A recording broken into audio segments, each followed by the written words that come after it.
Iran ने ठान ली है कि इजराइल को गाजा बनाकर छोड़ेगा।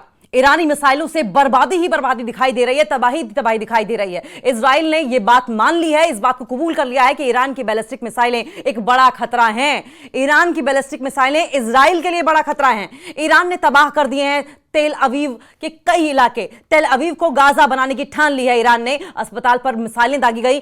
यरूशलेम तक जो धमाके थे वो सुनाई दिए हैं, जो ब्लास्ट किए हैं इजरायली मिसाइलों ने। इजराइल और ईरान के बीच युद्ध का 7वां दिन भीषण हमलों के साथ शुरू हुआ। ईरानी सेना ने इजराइल के कई शहरों पर 30 से ज्यादा मिसाइलें दाग दी हैं। तेल अवीव में बहुमंजिला इमारतों को, आवासीय क्षेत्रों को भारी नुकसान हुआ है। न जाने कितनी इतनी बिल्डिंग्स हैं जो कि डिमोलिश हो गई हैं, धराशायी हो गई हैं। वहां पर अगर आप देखें तो सड़कों पर से तबाही का मंजर दिखाई दे रहा है। तेल अवीव में अब अगर कुछ दिख रहा है तो मलबा ही मलबा दिख रहा है, क्योंकि ईरान की मिसाइलों ने इस कदर वहां पर बर्बादी मचाई है कि चारों तरफ सिर्फ और सिर्फ धुएं का गुबार, धुएं के गुबार के साथ साथ मिट्टी, सीमेंट का गुबार। और वजह यह है कि चारों तरफ लगातार बैक टू बैक कई मिसाइलें बर्बादी मचा रही हैं। ईरान की ओर से यह बर्बादी मचाई जा रही है और शायद इजराइल ने यह सोचा भी नहीं होगा कि इस तरीके से, यह आकलन, यह असेसमेंट इजराइल नहीं कर पाया कि इस तरीके से ईरान अटैक कर देगा। जो रेजिडेंशियल इलाके हैं उनको भारी नुकसान हुआ है, कई जो मल्टी स्टोरी बिल्डिंग्स हैं उनको नुकसान हुआ है, हॉस्पिटल्स को नुकसान हुआ है।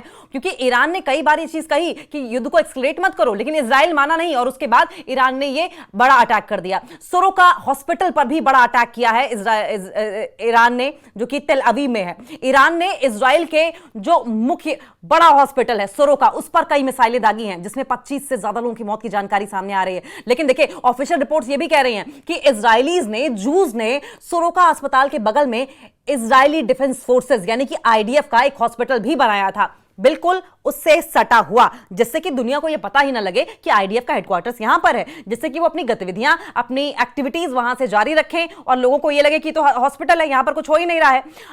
यह भी बड़ी वजह है कि ईरान ने इस हॉस्पिटल को टारगेट किया है। तेल अवीव में दागी गई है मिसाइलें। हालांकि ईरान ये कह रहा है कि हमने आईडीएफ के हेडक्वार्टर्स को टारगेट किया है, जो वहां पर छुपे तौर पर चलाया जा रहा था, सीक्रेटली चलाया जा रहा था। लेकिन इजराइल इसको हॉस्पिटल पर एक बड़ा अटैक बता रहा है। देखिए, तेल अवीव में जो मिसाइलें दागी गई हैं, जो मिसाइलें वहां पर टारगेट की गई हैं, उनकी आवाज यरूशलेम तक सुनाई दी है। इतनी भयंकर तबाही हुई है। ईरान ने 2000 किलोमीटर तक मार करने वाली मिसाइलें दागी हैं। 2000 किलोमीटर तक टारगेट करने वाली मिसाइल्स को ब्लास्ट किया गया है। इससे पूरा का पूरा इजराइल जो है वो हिला हुआ नजर आ रहा है। ईरान ने इजराइल पर 2000 से 2500 किलोमीटर तक टारगेट करने वाली, मार करने वाली सेजल मिसाइल से 7वें दिन हमला बोला।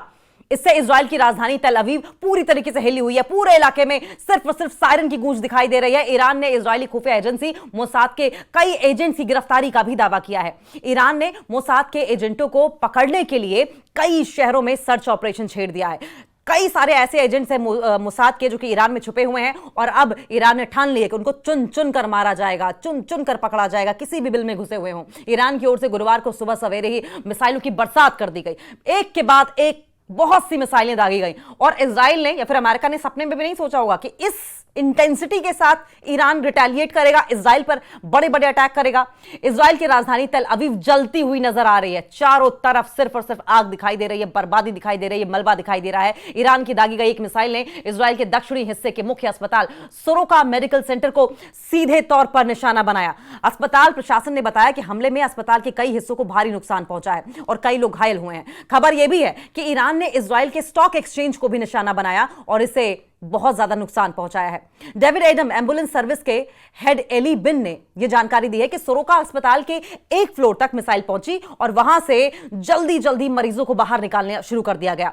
बहुत से मरीजों को कल ही वहां से हटा लिया गया था, जिसकी वजह से बहुत लोगों की जान जो है वो बच गई है। यानी कि बड़ी तबाही ईरान ने इजराइल में मचाई है। ईरान की बैलिस्टिक मिसाइल की वजह से बेशेरबा में अस्पताल को किस तरीके से नुकसान पहुंचा है और कैसे काला धुआं बिल्डिंग के आसपास फैल गया, उसका वीडियो जो है वो सोशल मीडिया पर लगातार वायरल हो रहा है। होलोन के मेडिकल सेंटर पर भी हमला बोला गया। बेशेरबा के अलावा होलोन के भी वॉल्सन मेडिकल सेंटर पर मिसाइलें गिरी हैं, जहां पर 3 लोग गंभीर रूप से घायल हुए हैं, जबकि 16 और लोग ऐसे हैं जिनको चोटें आई हैं। ईरान ने इजराइल के स्टॉक एक्सचेंज पर भी मिसाइलों से हमला बोला। इसे ईरान के सरकारी टेलीविजन चैनल की इमारत पर हुए हमले का जवाब माना जा रहा है। हमले के बाद देखा गया कि बिल्डिंग के शीशे पूरी तरीके से टूट गए हैं। आग लगने के कारण यह वीरान सा हो गया है, पूरा इलाका, अस्पताल वीरान हो गया है। ईरान ने इजराइल के एक अस्पताल को मिसाइल से निशाना बनाया है। बेशेरबा शहर में यह सोरोका अस्पताल है।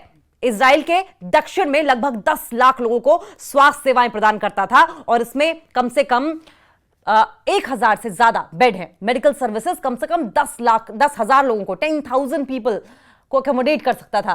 टेल अवीव पर हुए ईरानी मिसाइल हमले में कम से कम 25 लोगों की मौत की जानकारी आ रही है। राहत और रेस्क्यू काम जो है वो चल रहा है वहां पर। पैरामेडिक्स ने जानकारी दी है कि हमले के बाद अस्पताल ने आम लोगों से इस बात की दरख्वास्त की थी कि वे इलाज के लिए फिलहाल अस्पताल न आए। ऑफिशियल्स का क्या कहना है? ऑफिशियल्स ये कह रहे हैं कि अस्पताल के साथ साथ कुछ रिहायशी इलाकों को भी बहुत नुकसान पहुंचा है। इजराइल को दरअसल अंदाजा ही नहीं था कि इतना बड़ा अटैक कर देगा। इजराइल को इस बात का भी अंदाजा नहीं था कि ईरान के पास इतनी सारी मिसाइलें हैं भी, क्योंकि इजराइल तो ये सोच के बैठा था कि ईरान की 30% मिसाइलें जो हैं वो इजराइल ने नष्ट कर दी हैं। लेकिन जिस तरीके से ये अटैक सामने आ रहा है उससे एक बात तो साफ है कि एक बड़ा जखीरा ईरान के पास मिसाइलों का है जो कि अंडरग्राउंड है। ईरान ने बनाकर किसी भी इमरजेंसी सिचुएशन के लिए तैयार रखा था। और जिस तरीके से ये मिसाइलें एक के बाद एक बड़ी मिसाइलें दागी जा रही हैं इजराइल के ऊपर, एक बात तो तय है कि इजराइल के पास हजारों की संख्या में, सैकड़ों नहीं हजारों की संख्या में मिसाइलें हैं। यानी कि ईरान पहले ही इस इमरजेंसी सिचुएशन को लेकर तैयार था। ईरान ने पहले ही असेसमेंट कर लिया था कि इजराइल अटैक कर सकता है और अगर इजराइल नहीं कोई और कंट्री भी अटैक करती है तो ईरान इसके लिए तैयार है। कहीं ना कहीं असेसमेंट में अगर देखा जाए तो इजराइल पीछे रह गया। ईरान की सिचुएशन को, ईरान की मजबूती को भांप नहीं पाया। बैलिस्टिक मिसाइलों की ताकत ईरान से छीननी होगी। अब इजराइल को यह समझ में आया है कि जो बैलिस्टिक मिसाइलों की ताकत है ईरान के पास, इसे छीनना पड़ेगा, नहीं तो इजराइल चारों खाने चित हो जाएगा ईरान के हाथों। अमेरिका में इजराइल के राजदूत जो हैं, अमेरिका में इजराइल के जो एम्बेसडर हैं याशिन लिटर ने कहा है कि ईरान को न सिर्फ न्यूक्लियर हथियार बनाने से रोकना है बल्कि उसकी बैलिस्टिक मिसाइल बनाने की ताकत को भी बर्बाद कर देना है। और अगर ऐसा नहीं हुआ तो इजराइल को डर इस बात का है कहीं ऐसा ना हो कि इजराइल ही बर्बाद हो जाए। वो रोज आसमान से ऐसी मिसाइलों को भेजकर तबाही मचा रहा है। फोर्डो ये कह रहे हैं कि न्यूक्लियर प्लांट को बर्बाद करने के सवाल पर लिटर ने कहा कि उस पर कई हमले करने होंगे या फिर कई विकल्प और भी हैं जिन्हें तलाशना होगा। यानी कि अब देखिए, अब अमेरिका और इजराइल ये सोचकर बैठे हैं कि अगर ये जो मिसाइल हमले हैं ईरान की ओर से जो किए जा रहे हैं इजराइल के ऊपर, ये नहीं रोके गए तो इजराइल बर्बाद हो जाएगा और इसका सीधा असर अमेरिका पर भी दिखाई देगा।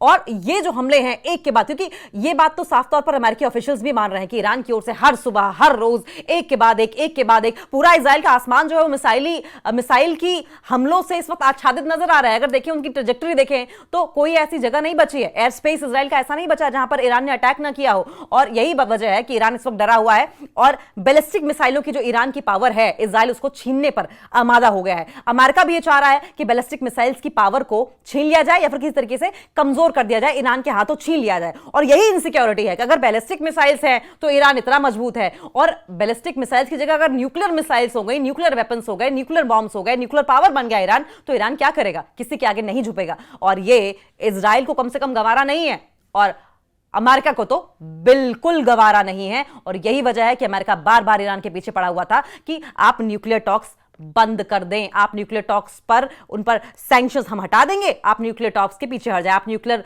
एनरिचमेंट बंद कर दें, आप यूरेनियम 235 बनाना बंद कर दें। क्योंकि अगर यूरेनियम 235 नहीं बनाया है ईरान ने और इस तरीके से एनरिचमेंट नहीं की, न्यूक्लियर पावर नहीं बना, तो सारा का सारा जो ईरान से खतरा है, डर है ट्रंप को, अमेरिका को और इजराइल को, वो खत्म हो जाएगा।